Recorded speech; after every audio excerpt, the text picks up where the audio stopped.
My name is Dean Howes. I'm the business manager and one of the founders here at Vagabond Brewing in Salem, Oregon. We're just a small startup that opened up here in Salem.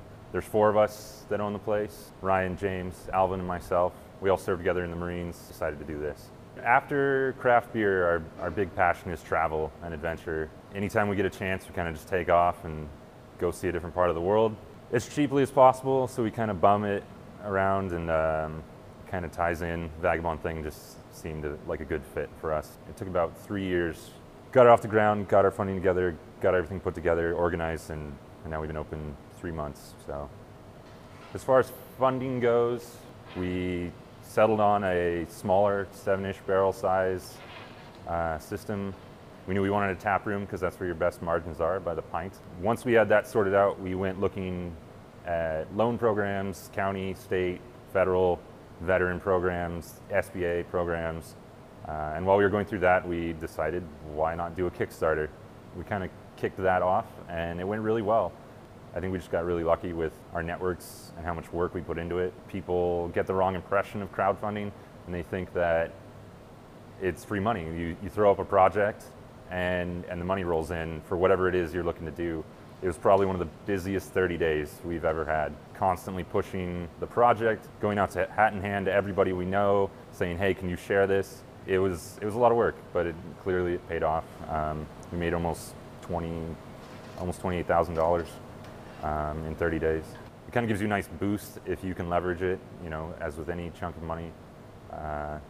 We set up a bunch of reward tiers, which are very important. People like to back a project, but they also like to get something out of it and feel more connected. And what we outlaid in the video very broadly was that we were going to use it for startup costs, legal fees, design, things like that, down payment for our system. But we also used that to get all the merchandise to reward people. And then that stocked us nicely on merchandise, which created an additional revenue stream for the next 6 to 9 months for what was left of that. So in the end, like looking back on it now, the money was a drop in the bucket. It helped greatly to have almost $30,000 to get a lot done with while we were searching for most of our funding. But it was a really good piece of press and exposure, and it got us started. So there's a lot of metrics out there that are available. Kickstarter has a great blog that will let you know kind of where the best projects are at, like where that sweet spot is for a lot of things. You get the immediacy of a 30-day shorter project so that people feel like they've got to really jump on it. They can't wait and come back to it, and give them the opportunity to forget about it. So hopefully as soon as you get their attention, you also get their pledge. They always tend to start out kind of nicely, and then Kickstarter will tell you that it starts to peter off, and then sometimes in the middle you get a spike, and then it drops, and then if it's going to succeed, you get a really big push at the end. And ours went about opposite of that, so it was kind of frustrating, where it looked like it wasn't going to pan out from the start, and then as all of our efforts started to pay off, we spiked huge in the middle, and we got a ton of pledges. People started coming through, and then it died down a bit, and then right at the end we had a big push that put us to our goal and then past our goal. So as far as who we approached and who we pushed it to for support, anybody that relates to us or anything that encompasses who we are and what we're about. Portland, Salem, Oregon, the Pacific Northwest, the West Coast, veteran groups, craft beer, venturous people, anything that meets with our brand, what we're trying to sell and do, anyone in the area, anyone, things like that. Our biggest backer, we had a $5,000 pledge, and then several, maybe $5,000 or $6,000. Kind of go with people that you can identify with and want to support what you're doing. So one of the big considerations is how you're going to reward people, and this is something you carry into the business pretty much forever. Like, how do you reward people, owners, investors, whatever it may be. So starting with the Kickstarter, the obvious rewards are going to be stickers, pint glasses, growlers, shirts, hats, whatever it is. But then how to attract the bigger fish, we offered like come in and brew with the brewers for a day, or come in and design a beer, and you get to help design it, you help brew it, you name it, and then it's a seasonal for 3 years. So that was our biggest reward there. Things to consider: definitely want to do your research on the merchandise.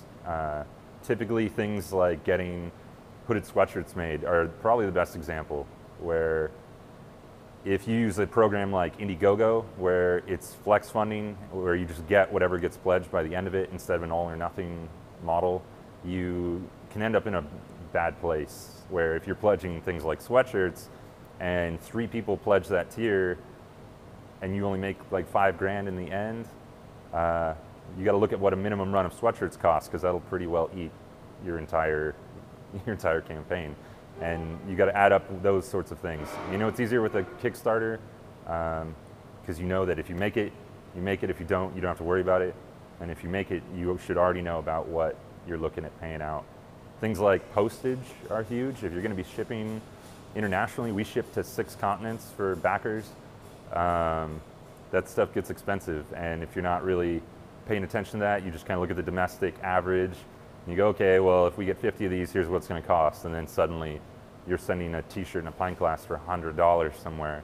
It starts to eat into that bottom line. But so just pay attention to that sort of thing. Make sure you build in a buffer. Everything always costs more than you expect it to. And by the time you get around to fulfilling things, like you order things, and then sometimes things like sweatshirts come 2 months later, and you're about 4 months down the road, and people move, and people give you the wrong address, or they don't answer the backer survey you sent out. Make sure that you actually have time for it, because without taking care of those people, what was the point? We netted about 28,000, I think just over 28,000. Amazon, who fulfills the delayed charge thing that Kickstarter runs on, I think they take 2.5% and Kickstarter takes 5%.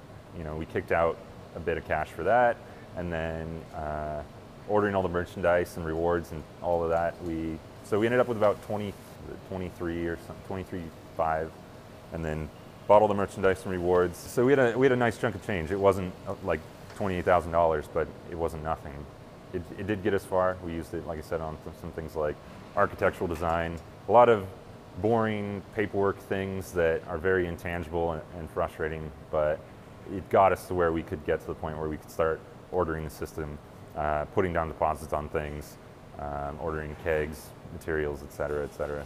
Having a good business plan will get you a lot farther than having more capital, but having a good business plan and having some of that capital up front helped immensely. I think that helped huge, to say that hundreds of people came out and gave us their hard-earned money for a project that doesn't exist. And that says a lot to a lender. It says, they're going to ask first thing is, why should we give you our money? And you say, well, people are already doing that, and you know, that's exactly why.